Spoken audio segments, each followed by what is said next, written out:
And it's the anniversary of the invasion of Normandy, D-Day, June 6, 1944. And we're very interested in American history here, and we're very interested in Americanism and patriotism. So there's this clip I found last year, and I want to play it for you. It's just a few minutes long. From history.com. I would suggest you turn up your volume. If you have children, you want to call them to the radio or to your listening device, whatever it is, and take a listen. Cut 13, go. After months of preparation and deception, Eisenhower launches his attack against German-occupied France. 150,000 ground troops, jammed onto hundreds of small landing craft, leave England and cross the English Channel. They'll land at 5 different beaches in France, codenamed Juno, Sword, Gold, Utah, and Omaha. As the landing craft approach the beaches, 15,000 aircraft and 7,000 ships provide a coordinated aerial assault on the beaches. At some of the landing sites, the Allied soldiers meet very little resistance. But at beaches like Omaha, it's hell on earth. For many of the Allied soldiers inside the landing craft, these moments before the door opens will be their last. A case of incredible courage in the face of overwhelming horror. I mean, if you think about it, the landing crafts came up to the beach, and as they came up to the beach, the troops inside the landing craft could hear the machine guns tapping on the outside.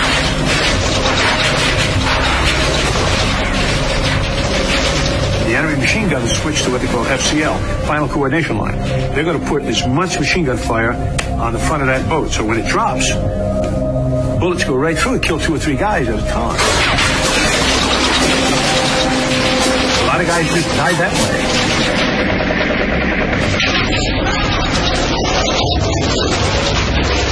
Many don't make it off the boats.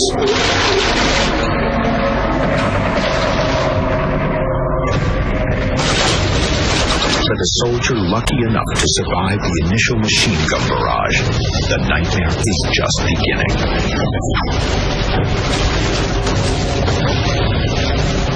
He then has to cross 200 yards of mined tidal flats,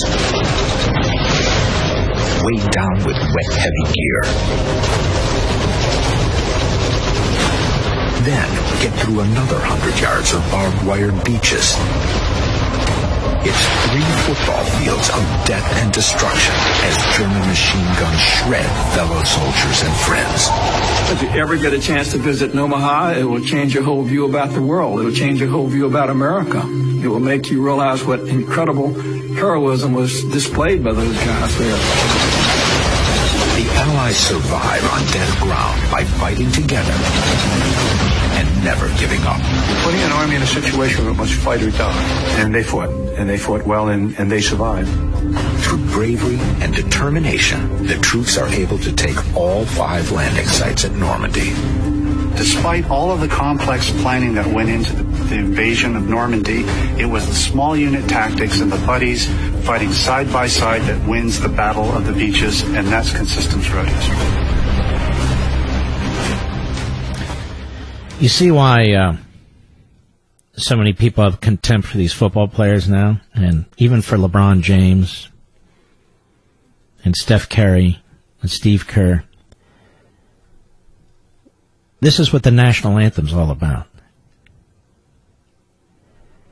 Those football players may be tough, but they're not as tough as those men from every neighborhood in America. All races. All those men who invaded Normandy. Just one of the horrific battles fought in World War II. All those men who were killed right there on the beach. Or the Vietnam War. Or the Korean War. This is why so many of us who've had family members who served in these wars, or who understand history and seriously understand our history and embrace it, who don't trash our country, but revere our country. This is why we look upon multimillionaire football players, multimillionaire basketball players who tell us about their rights, who make spectacles of themselves.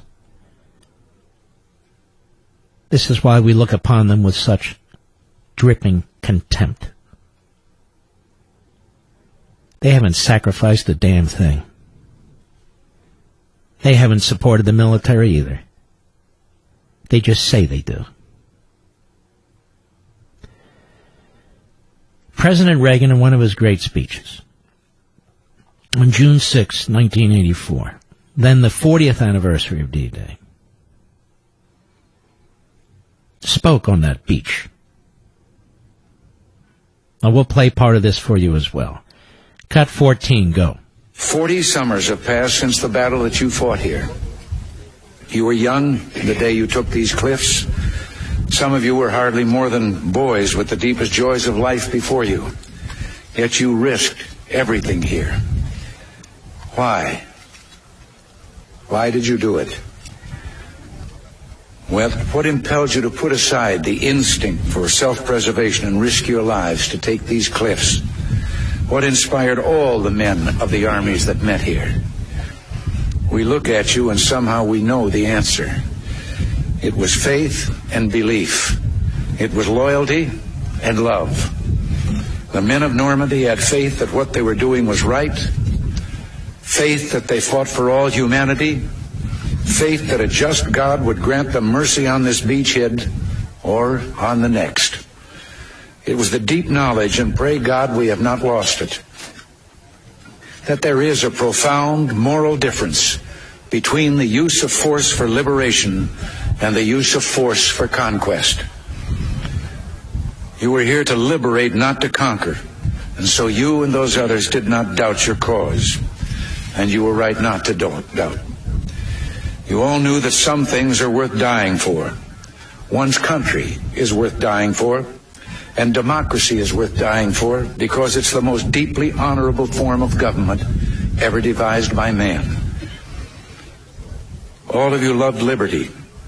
All of you were willing to fight tyranny, and you knew the people of your countries were behind you. The Americans who fought here that morning knew word of the invasion was spreading through the darkness back home. They fought or felt in their hearts, though they couldn't know in fact, that in Georgia they were filling the churches at 4 a.m. In Kansas they were kneeling on their porches and praying. And in Philadelphia they were ringing the Liberty Bell. Something else helped the men of D-Day. Their rock-hard belief that Providence would have a great hand in the events that would unfold here. That God was an ally in this great cause. And so the night before the invasion, when Colonel Wolverton asked his parachute troops to kneel with him in prayer, he told them, "Do not bow your heads, but look up so you can see God and ask his blessing in what we are about to do." Also that night, General Matthew Ridgway on his cot, listening in the darkness for the promise God made to Joshua, "I will not fail thee nor forsake thee." These are the things that impelled them. These are the things that shaped the unity of the Allies. When the war was over, there were lives to be rebuilt and governments to be returned to the people. There were nations to be reborn. Above all, there was a new peace to be assured. These were huge and daunting tasks, but the Allies summoned strength from the faith, belief, loyalty, and love of those who fell here. They rebuilt a new Europe together. There was first a great reconciliation among those who had been enemies, all of whom had suffered so greatly. The United States did its part, creating the Marshall Plan to help rebuild our allies and our former enemies. The Marshall Plan led to the Atlantic Alliance, a great alliance that serves to this day as our shield for freedom, for prosperity, and for peace. In spite of our great efforts and successes, not all that followed the end of the war was happy or planned. Some liberated countries were lost. The great sadness of this loss echoes down to our own time in the streets of Warsaw, Prague, and East Berlin. Soviet troops that came to the center of this continent did not leave when peace came. They're still there, uninvited, unwanted, unyielding, almost 40 years after the war. Because of this, Allied forces still stand on this continent. Today, as 40 years ago, our armies are here for only one purpose: to protect and defend democracy. The only territories we hold are memorials like this one and graveyards where our heroes rest. We in America have learned bitter lessons from 2 world wars. It is better to be here ready to protect the peace than to take blind shelter across the sea, rushing to respond only after freedom is lost. We've learned that isolationism never was and never will be an acceptable response to tyrannical governments with an expansionist intent. But we try always to be prepared for peace, prepared to deter aggression, prepared to negotiate the reduction of arms, and yes, prepared to reach out again in the spirit of reconciliation. In truth, there is no reconciliation we would welcome more than a reconciliation with the Soviet Union, so together we can lessen the risks of war now.